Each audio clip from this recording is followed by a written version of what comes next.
ഇപ്പൊ ഇരിക്കുന്ന ഏകദേശം ഇന്ന് നാളെയോടുകൂടി സ്തംഭനാവസ്ഥയിലാവും കച്ച് മേഖല മൊത്തം.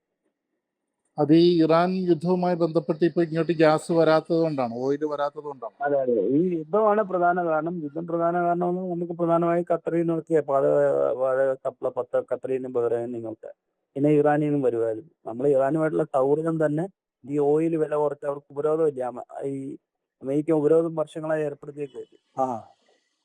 അപ്പൊ അതിന്റെ പേരിൽ വില കുറച്ച് അവർ ചൈനയ്ക്ക് ഇന്ത്യക്ക് കൊടുക്കുന്നോണ്ടാണ് നമ്മൾ അമേരിക്കയെ മൈൻഡ് ചെയ്യാതെ ഇത് എടുത്തുകൊണ്ടിരുന്നത്. പക്ഷെ ഇപ്പൊ പുതിയ ഗവൺമെന്റ് വന്നപ്പോൾ റൂള് അമേരിക്കയ്ക്ക് കെൽപ്പടിക്കായതുകൊണ്ട് അവരിപ്പോ റഷ്യൻ മേടിക്കാൻ പറഞ്ഞാൽ US അനുമതിയും ഇല്ല.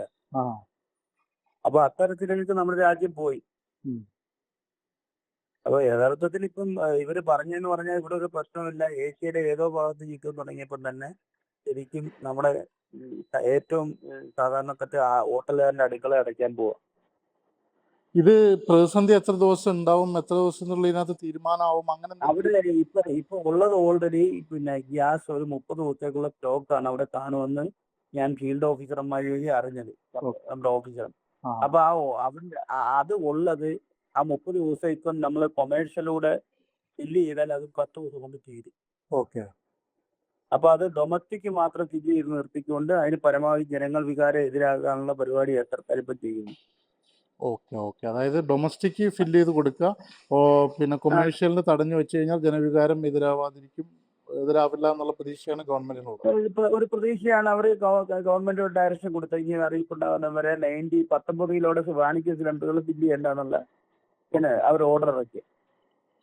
ഈ ഒരു അവസ്ഥയെ എങ്ങനെ തരണം ചെയ്യാനാണ് ഹോട്ടൽ മുതലാളിമാരുടെ അല്ലെങ്കിൽ ഹോട്ടൽ അസോസിയേഷൻ തരണം ചെയ്യുന്ന പറഞ്ഞാൽ ഇതിപ്പം എല്ലാ ഹോട്ടലുകളിലും കുക്കിംഗ് ഗ്യാസ് എന്നുള്ള ക്രൈറ്റീരിയയിലേക്ക് വന്നു കഴിഞ്ഞാൽ അതുമായി ലയിച്ച് നിൽക്കുക. ഇനി ഒന്നുകിൽ നമ്മളെ സംബന്ധിച്ചെന്ന് പറഞ്ഞാൽ ഹോട്ടൽ അടയ്ക്കുക, അല്ലെങ്കിൽ ഏതാണ്ട് 20% താഴെ ആളുകളെ പഴയ ഘട്ടത്തിലേക്ക് തിരിച്ചു പോകത്തുള്ളൂ. ഈ പ്രതിസന്ധി യുദ്ധം തീരുന്നിടം വരെ ഇത് എപ്പോൾ തീരുമെന്നൊരു ഉറപ്പില്ലാത്ത രീതിയിലല്ലേ പോകുന്നത്. അപ്പൊ അതിനനുസരിച്ച് പ്രതിസന്ധി പിന്നെ ഗുരുതരമായിക്കൊണ്ടേയിരിക്കും. കാരണം ഇപ്പൊ ഇങ്ങനെ വെച്ച് തന്നെ കൊമേഴ്സ്യൽ ഡൊമസ്റ്റിക് ഫില്ല് ചെയ്താൽ തന്നെ 30 കഴിയുമ്പോൾ ആ സ്റ്റോക്കും കഴിയും.